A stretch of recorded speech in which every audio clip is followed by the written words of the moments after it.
Hello दोस्तों, नमस्कार।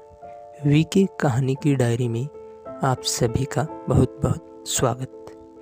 आज की अपनी कहानी होने वाली है चतुर तेनालीराम की कहानी, जिसका नाम है सच्चा कलाकार। तो कहानी सुनने से पहले वीडियो को लाइक, शेयर और चैनल को सब्सक्राइब ज़रूर कर देना। चलो कहानी शुरू करते हैं बिना किसी देरी के। एक बार की बात है, राजा कृष्णदेव राय का दरबार लगा था। वर्षा के मौसम में बाहर रिमझिम फुहारें पड़ रही थी। वर्षा का कर्ण प्रिय संगीत महाराज को बड़ा ही मनभावन लग रहा था। तभी राजा कृष्णदेव राय ने अपनी इच्छा प्रकट करते हुए कहा, मेरी हार्दिक इच्छा है कि इस वर्ष भी वर्षा उत्सव धूमधाम से मनाया जाए। यह बात सुनकर सभी दरबारियों के चेहरे खिल उठे। मंत्री ने अपना सुझाव देते हुए कहा कि इस अवसर पर राज्य के सभी कलाकार अपनी अपनी कला का प्रदर्शन करें और सर्वश्रेष्ठ कलाकार को महाराज की ओर से सम्मानित किया जाएगा। इस अनोखे वर्षा उत्सव की योजना फौरन तैयार हो गई, लेकिन सम्मान किस कलाकार का हो, महाराज ने पूछा।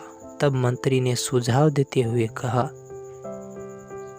कि महाराज, हमारे राज दरबार में बहुत से कलाकार हैं, उन्हीं में से किसी को पुरस्कार दिया जा सकता है। तेनालीराम को मंत्री का सुझाव कुछ अटपटा सा लगा और बोला, महाराज, इस बार वास्तव में किसी सच्चे कलाकार को सम्मानित किया जाएगा। सच्चा कलाकार कहना क्या चाहते हो तुम तेनालीराम? राजा कृष्णदेव राय ने आंखें तरेर कर पूछा। महाराज, सच्चा शिल्पी कभी किसी को खुश करने के लिए मूर्तियां नहीं बनाता। मैंने एक ऐसा शिल्पी देखा है जो मूर्तियां बनाते बनाते जड़ हो गया है, उसे अपने आसपास की कुछ खबर तक नहीं है।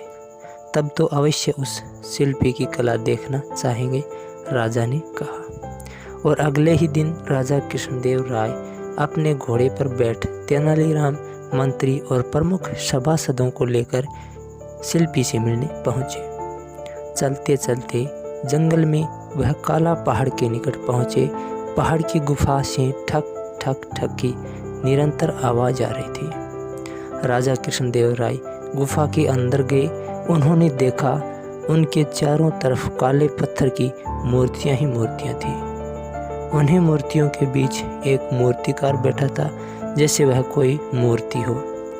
राजा कृष्णदेव राय उसके पास गए और पूछा, किसकी मूर्ति बना रहे हो आप? वर्षा रानी की। नीचे लहलाती फसलें, ऊपर आकाश में उमड़ते बादल और बीच में नृत्य करती वर्षा रानी। लेकिन आप इन मूर्तियों को बाजार में क्यों नहीं बेचते? बहुत धन मिलेगा। यह मेरा काम नहीं है, सौदागरों का है। मैं मूर्ति बनाता हूँ, इसी में मुझे आनंद मिलता है। कुछ व्यापारी हैं जो ये मूर्तियाँ ले जाते हैं, मुझे खाने पीने के लिए कुछ पैसा मिल जाता है, बस। यह सुनकर राजा कृष्णदेव राय अवाक रह गए। उसी दिन राजा कृष्णदेव राय ने सारे राज्य में घोषणा करवा दी, इस बार वर्षा उत्सव पर वनवासी मूर्तिकार की कला का सम्मान किया जाएगा। मूर्तिकार की बनाई वर्षा रानी की मूर्ति राजमहल के उद्यान के बीचों बीच प्रतिष्ठित की जाएगी। और तेनालीराम की बुद्धिमत्ता की सभी ने प्रशंसा की और इन्होंने तेनालीराम को सच्चा पुरस्कार है, वो सच्चा कलाकार होने का पुरस्कार दिलाया।